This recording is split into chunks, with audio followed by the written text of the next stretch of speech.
अरे ए मामा, इमली घोटावे खातिर आयल बाड़ा त का ले आयल बाड़ा? अरे हाँ आइल बाना त तनी इनका जेबवा त चेक करा। अरे ए मोहिनी, देखा त तनी छुच्छे हाथ त ना आयल बाड़न।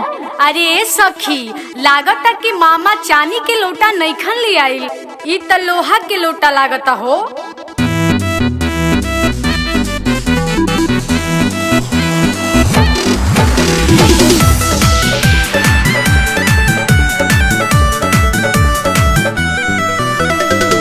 हरियर का सैली हरियर पान रे बंदे, आए हाय हरियर का सैली हरियर पान रे बंदे। अरे कौन भैया ई मिली घोटायो रे बंदे। अरे कौन भैया ई मिली घोटायो रे बंदे। साझही से घर में लुकायो रे बंदे, आए हाय सजही से घर में लुकायो रे बंदे। बंदे पाकिट में के रुपिया चोरायो रे बंदे। बंदे पाकिट में के रुपिया चुरायो रे बंदे। बहिनी के साड़ी नाले आयो रे बंदे, आए हाय बहिनी के साड़ी नाले आयो रे बंदे। अपना पापा के नामावा डुबायो रे बंदे।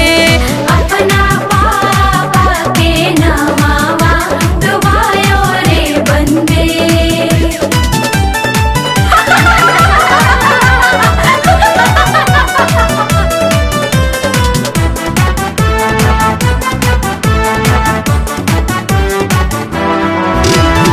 ई मिली घोटावे अइले कौन देई के भैया।